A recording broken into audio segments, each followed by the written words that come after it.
میلاد النبی کی برکتیں کیا ہے؟ بس میں ایک روایت پڑھوں گا، ایک روایت میلاد النبی کی برکتیں کیا ہے۔ اس سے پہلے میں صدیق اکبر کی ایک حدیث پڑھ دوں۔ سیدنا ابو بکر صدیق فرماتے ہیں، جس کو النعمت الکبریٰ میں محقق خاتم الحفاظ علامہ جلال الدین سیوطی لکھتے ہیں۔ یہ سیوطی کون ہے؟ یہ سیوطی کوئی معمولی آدمی نہیں ہے۔ جو مورخ ہوتا ہے اکثر وہ محدث نہیں ہوتا، جو محدث ہوتا ہے اکثر وہ مورخ نہیں ہوتا۔ یہ جلال الدین سیوطی وہ ہے جو فقیہ بھی ہیں، محدث بھی ہیں، مورخ بھی ہیں۔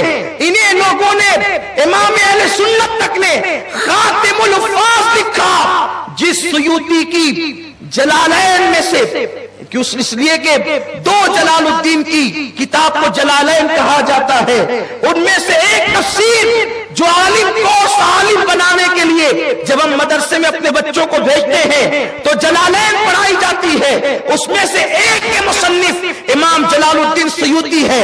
اور یہ سیوطی وہ بزرگ ہیں جن کو پوری زندگی میں 72 مرتبہ رسول اللہ کا دیدار عالم بیداری میں نصیب ہوا ہے۔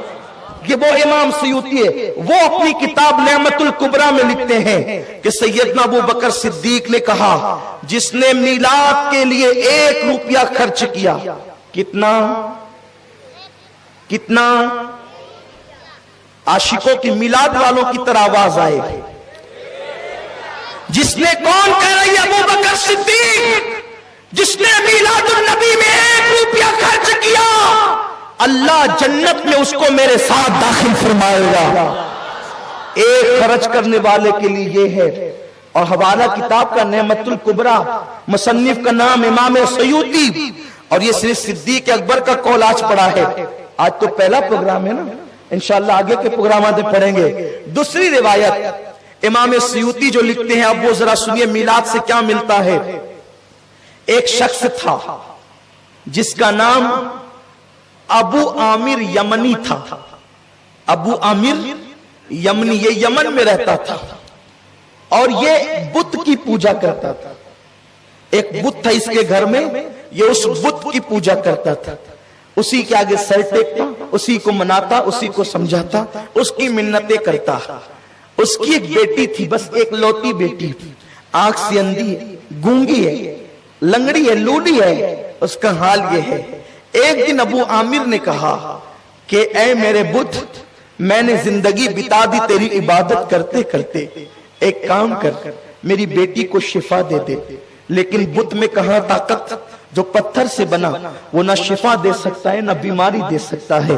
اس نے کوئی جواب نہیں دیا، وہ گڑ گڑاتا رہا۔ یہ چھت پر اپنی بیوی کے ساتھ بیٹھا اور بیٹھ کر کہتا ہے، اب ہم نے اس خدا کو چھوڑ دینا ہے، اب ہمیں حق خدا کی تلاش کرنا ہے، معبود برحق کی تلاش کرنا ہے۔ چلو ہم ڈھونڈیں گے اس راہ میں، اگر تم نے میرا ساتھ دیا تو ٹھیک ہے، اور اگر تم نے ساتھ نہیں دیا تو میں اکیلا جاتا ہوں۔ میاں بیوی کی محبت بڑی گہری تھی۔ ابو عامر کو اس کی بیوی نے کہا، تم اکیلے نہیں، میں بھی تمہارے ساتھ چلوں گی۔ ابھی وہ دونوں باتیں ہی کر رہے تھے کہ اس وقت رات ڈھلتی جا رہی تھی۔ میاں بیوی محبوب و محب کی باتیں اس قدر طول پکڑتی چلی گئی کہ رات ڈھلتی چلی گئی اور رات کا آخری پہر آ گیا۔ جب رات کا آخری پہر آیا تو وہ رات کون سی تھی؟ اتوار کا دن گزر چکا تھا اور پیر کی شب تھی، اور اب پیر کی صبح طلوع ہونے والی تھی۔ ابو عامر کو، اس کو بیوی کو نہیں پتا تھا خدا کو ڈھونڈنے جا رہے ہیں، آج وہ خدا کوئی خاص کام کا ظہور کرنے والا ہے۔ رات کا آخری پہر آیا تو انہوں نے کیا دیکھا کہ اوپر نور ہی نور ظاہر ہوا، انوار ہی انوار ظاہر ہوئے۔ جب کرم ہوتا ہے غم سبھی راحتوں تسکین میں ڈھل جاتے ہیں، جب کرم ہوتا ہے حالات بدل جاتے ہیں۔ نور ہی نور ہوا، انوار چھا گئے آسمانوں پر، اور گویا کہ نور کی قندیلیں زمین پر اترنے لگی۔ انہوں نے اوپر گھبرا کر دیکھا، یہ کیا ہو رہا ہے، یہ کیا ہو رہا ہے؟ تو غیب سے آواز آئی، لوگوں مبارک ہو، مبارک ہو، آج اللہ کا آخری نبی جلوگر ہو چکا ہے، امام الانبیاء تشریف لا چکا ہے، اللہ اکبر۔ اس نے پوچھا یہ کون ہے؟ تو کہا کہ یہ جو ہے اللہ کا پیغمبر ہے، اللہ کا پیغمبر ہے۔ جب اس نے یہ آواز سنی تھی کہ ادھر جب اس نے اپنے بت کی طرف توجہ کی تو اس کا بت جو ہے وہ اوندے منہ ذلیل زمین پہ گر پڑا تھا۔ اس نے اٹھایا وہ پھر گرا، اس نے اٹھایا وہ پھر گرا، اور وہ زبان حال سے کہنے لگا آج میں اپنی جگہ بیٹھ نہیں سکتا کیونکہ محمد رسول اللہ تشریف لا چکے ہیں، حبیب خدا آ چکے ہیں، وہ پیغمبر برحق آ چکے ہیں۔ اس نے کہا وہ ہے کہاں؟ یہ محمد ہے کہاں؟ تو اس نے جواب دیا وہ مکہ میں بی بی آمینہ کے گھر پیدا ہوا ہے۔ اتنا سننا تھا، ابھی اسی میں حیرت زدہ تھے وہ لوگ کہ جو گونگی لنگڑی لولی بیٹی تھی وہ اٹھ کر کے چھت پر آ کر کھڑی ہو گئی۔ دونوں میاں بیوی نے دیکھا تو یہ اچھی کیسے ہو گئی؟ تو کہا کہ میں اندھیرے میں پڑی ہوئی تھی، ان کی باتوں کا اسے علم نہیں تھا، اندھیرے میں پڑی ہوئی تھی، اتنے میں ایک نور ہی نور برسا، اور آنے والے نے کہا اے بچی تو کیوں پریشان ہے؟ اس نے کہا کہ میرا یہ حال ہے، میں اٹھ نہیں سکتی، میری پریشانی ہے، میری تکلیف ہے۔ تو اس نے کہا اگر تو محمد کے وسیلے سے دعا کر تو اللہ تجھے شفا عطا کرے گا، کیونکہ آج وہ اسی وقت پیدا ہوئے ہیں جو ان کے وسیلے سے اس وقت دعا کرے اس کو مانگی مرادیں ملے۔ بچی نے کہا میں نے محمد کے وسیلے سے دعا کی اور جب اپنے بدن پہ پھیرا میں اٹھ کر کے کھڑی ہو گئی، جو آپ مجھے دیکھ سکتے ہیں۔ وہ اپنی بیوی کو لے کر، اپنی بچی کو لے کر مکے کی طرف روانہ ہو گئے۔ ابھی حضور نے اعلان نبوت نہیں کیا ہے، حضور کی ولادت ہی ہوئی ہے، جشن آمد رسول ہی ہوئی ہے، آقا کی آمد ہی ہوئی ہے، میلاد النبی ہی ہوئی ہے۔ یارو اگر یہ بات نعمت الکبریٰ میں نہ لکھی ہو ہم آپ کو غلامی لکھ سکتے ہیں، لیکن کتاب بتانا اپنا کام ہے۔ جب کتابوں میں یہ بات لکھی ہوئی ہے تو پھر کیا ہے؟ لوگ منکر کیوں ہیں، انکار کیوں کرتے ہیں؟ ابھی حضور نے نبوت کا اعلان نہیں کیا ہے، یہ شخص مکہ پہنچا، لیکن جب مکہ پہنچا تو چونکہ مکے کے اندر تو ایک عجیب بحران بپا تھا، کیونکہ لوگ اپنی آنکھوں سے دیکھ چکے ہیں وہ کعبہ جو دور ابراہیم سے جامد و ثاقب کھڑا ہے، وہ کعبہ 3 دن تک جھوم رہا ہے، 3 دن تک جھوم رہا ہے، کعبہ جھوم رہا ہے۔ میرے رسول نے میلاد منانے والوں کو محروم نہیں کیا۔ دیکھو کعبے نے میلاد منائی، بھائی جمعہ کے نہیں جمعہ، میلاد منائی کعبے نے، حضور نے اس کو مسلمانوں کا قبلہ بنا دیا اور اس کے اندر بت کی آلائش تھی وہ سب پاک کر دیا۔ 3 دن تک کعبہ جھومتا رہا اور حضرت آمینہ کے گھر کی طرف جھکتا رہا۔ وہ حضور کی طرف کیا جھکا؟ حضور نے کہا ہم کسی کا احسان توڑی رکھتے، تو ہماری طرف 3 دن جھکا، قیامت تک دنیا تیری طرف جھکتی رہے گی۔ لوگوں تم آج ذلیل اس لیے ہو رہے ہو، تم سب کی طرف احترام سے جھکنا چاہتے ہو، حبیب خدا کی طرف نہیں۔ حیرت ہے، حیرت۔ آخر ہمیں پیسوں کی محبت اسی وقت تو ہمارے دل میں کیوں ٹھاٹے مارتی ہے جب حضور کی بات آتی ہے؟ ہم سب کے نام پہ تو خرچہ کرتے ہیں۔ ماں باپ حج کو گئے، مالیگاؤں میں کون سی چوکھٹ ہے؟ پرانے دور سے لے کر اب تک ماں باپ حج کو گئے واپس آئے، خدا جانے حج قبول ہوا کہ نہیں ہوا، کوئی گارنٹی نہیں۔ بولو ہے گارنٹی؟ ہے تو بتائیں۔ حج سے واپس آئے تو لکھا مرحبا اے حرم پاک سے آنے والے، مرحبا صاحب لولاک سے آنے والے۔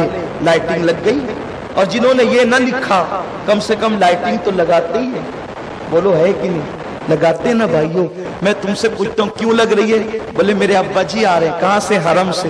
میں نے کہا نادان، باپ حرم سے مقبول ہو کے آئے کہ مردود ہو کے آئے کوئی گارنٹی نہیں ہے، پھر تو باپ کے لیے لائٹنگ لگاتا ہے، اور وہ حرم والا رسول آیا۔ بولو یہ نبی پہ ظلم ہے کہ نہیں ہے؟ ہر ایک کے لیے روشنی، رسول کے لیے کیوں نہیں؟ رسول اللہ کی آمد کے لیے کیوں نہیں؟ جس کا حج مقبول ہے کہ مردود کوئی گارنٹی نہیں، ہم اس کے لیے لائٹنگ لگاتے ہیں۔ ممکن ہے مجھ سے یہ سن کر کے کوئی یہ فیصلہ کر لے اب نہ لگائیں گے، لیکن جو لگا چکا اس کا کیا؟ بیٹی کے منڈپ میں تو لائٹنگ لگتی ہے، بیٹے کے منڈپ میں تو لگتی ہے، لوگوں جو رسول ہماری شفاعت کریں گے۔ بہرحال گفتگو ختم کروں۔ وہ جب مکہ پہنچے تو مکہ میں بڑا کوہرام تھا، یہودی تلملا اٹھے تھے، کیونکہ ایک یہودی جو مکے میں رہنے آیا تھا خاص طور پہ، اسی ماحول کے لیے کہ وہ مکے میں پیدا ہوں گے. اس نے کہا جو تارا نبی کی پیدائش پہ طلوع ہوتا ہے وہ تارا طلوع ہو گیا ہے. دیکھا میلاد کتنی اہم ہوتی ہے. تارے بھی ہر دن ایک ایک طلوع نہیں ہوتے, کچھ تارے وہ ہیں جو نبی کی آمد پر طلوع ہوتے ہیں. یہ تو حدیث ہے نا. تب اللہ وہ تارا کیوں طلوع کرتا ہے نبی کی آمد پہ؟ ارے وہ خدا ہے, تارا چمکاتا ہے. ہم تارے نہیں چمکا سکتے, کم سے کم خدا کی سنت میں لائٹ ہی لگا دیتے ہیں. اللہ تو قدرت والا ہے, تو تارے چمکا سکتا ہے, ہم تو تارے بنا بھی نہیں سکتے, چمکا بھی نہیں سکتے. یہ حدیث ہے, حدیث پاک ہے, یہ بھی ہم آپ کو بتا سکتے ہیں. نبی کی پیدائش پر جو تارا طلوع ہوتا ہے وہ آج طلوع ہو گیا. کیا تمہارے یہاں کسی کے گھر میں بچہ پیدا ہوا؟ اس وقت پورے مکے میں حضرت عبداللہ کے گھر بیٹا پیدا ہوا تو لوگوں نے کہا عبداللہ کے گھر پیدا ہوا, عبد المطلب کے بیٹے کے گھر. جب وہ گیا تو جا کر کے اس نے کہا ذرا مجھے دکھائے نا. تو جب دکھایا تو کہا ذرا اس کی پیٹھ دکھاؤ. جب آقا کی پیٹھ دکھائی تو پیٹھ پر مہر نبوت تھی. وہ بے ہوش ہو کے زمین پہ گر پڑا, بے ہوش ہو گیا وہ. اور جب ہوش آیا تو لوگوں نے پوچھا ہوا کیا؟ اتنے بچے تنہیں پیدا ہوتے دیکھے, ہوا کیا؟ کہا کہ نبوت بنی اسرائیل سے بنو اسماعیل میں آ گئی اور یہ اللہ کا آخری نبی ہے, اور اس کے ذریعے سے اے مکے والوں تم سب کے سردار بنا دیے جاؤ گے. حضور کی ولادت کوئی معمولی واقعہ نہیں ہے, یہ سب احادیث ہے, اور یہ سب احادیث معتبر کتابوں میں ہیں. تو یہ سب چیزیں ہو چکی تھی. حضرت عبد المطلب نے کہا آمنہ اب کسی کو بچہ دکھانے کی ضرورت نہیں, ورنہ وہ قتل کر دیں گے ہمارے بچے کو. اور بہت سے آثار, بہت سے معاملات دیکھے گئے. جب یہ تینوں آئے انہوں نے کہا کہ آمنہ وہ بچہ دکھا. کہا دیکھو میرے سسر نہیں ہے, اس لیے میں تمہیں ایک جھلک دکھاؤں گی اور جلدی سے چلے جانا, ورنہ انہوں نے مجھے منع کیا ہے. جب یہ آئے اور آ کر کے حضور علیہ السلام کا دیدار کیا تو ابو عامر یہ کہتا تھا, اس کی بیوی بیان کرتی ہے, سیدہ آمنہ نے بیان کیا ہے, ابو عامر یہ کہتا تھا کہ یہ بچہ اتنا خوبصورت ہے, ایسا حسن والا بچہ میں نے دیکھا نہیں. اور اس کے بعد وہ حضور کے پیر پکڑ لیا اور اپنے سینے پر لگا لیا, اور اسی حالت میں وہ زمین پہ گر پڑا.